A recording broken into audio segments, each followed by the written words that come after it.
Of course, when you say we talk about GDP, it's all about what you call the naira and kobo of every activity every one of us engaged in. So it's just a bit of a measure of how much productive we really are.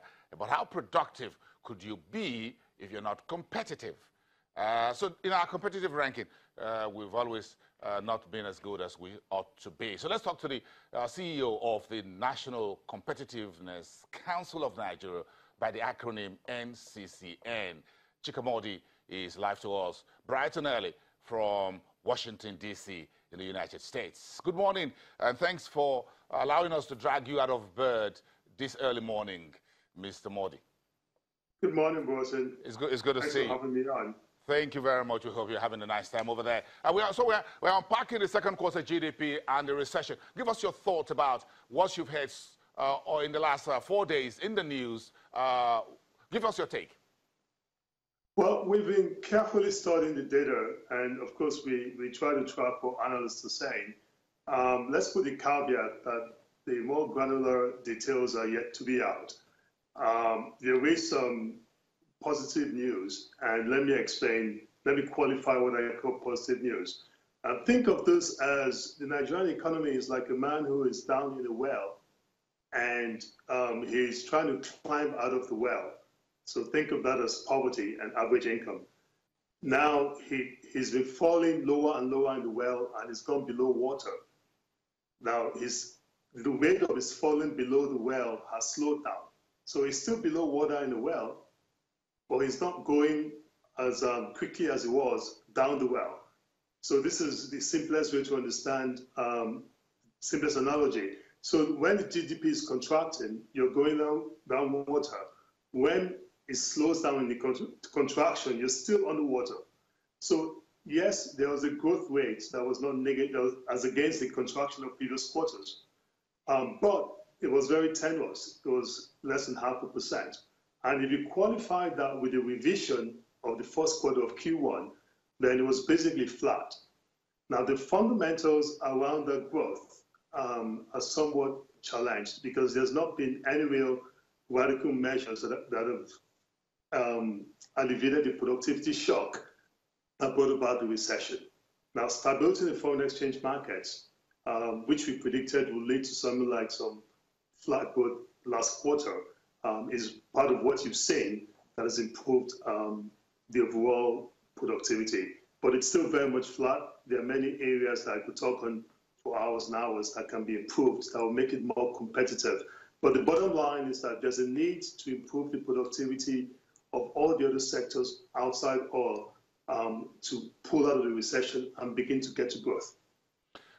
Thank you for taking us through that. But the question is this. In the years 2013, 2014, we were growing 6%, 5%, 4%. Would you say Nigeria was really competitiveness, even with those above the water GDP growth numbers? Oh, absolutely. There was, first of all, you didn't have the coercive effect of business disruptions that you had over the last 18 months. For example, the oil sector had these disruptions that cut down oil production, that had shocks in the foreign exchange market as well as government revenue. Now, the double whammy of that and lower oil prices, made that shock even more profound. Now, the elements of it that are still there, like the weaker oil prices, are sort of exogenous. However, we can control the amount of oil we produce by bringing in policies that would de-escalate the tension in the Niger Delta. You've also had social disruptions that have happened because of these regional aspirations and other conflicts that are going on. Again, that can be addressed. These are political issues, but they really matter from our perspective in terms of productivity. Now, the power problem continues. It sort of worsened probably last year and a bit, as well as even fundamental inputs like petrol and other things had their own disruptions. Some of these problems have improved, but they've not sufficiently changed the fundamentals of how the economy, how productive the economy is and how it produces. Now, I think we've said this in the past and we'll continue to say that there are measures that can be taken that would improve overall productivity in terms of trade, in terms of local investment, in terms of foreign investment, which has not improved because of the increased certainty from the foreign exchange market stability. So the macroeconomic stability is just one element in terms of productivity, but we need to move. I kind of overemphasize this. Any growth that is below 3% is not real growth, because for the Nigerian on the street, what matters to him, really, the best metric is average income, that's per capita income.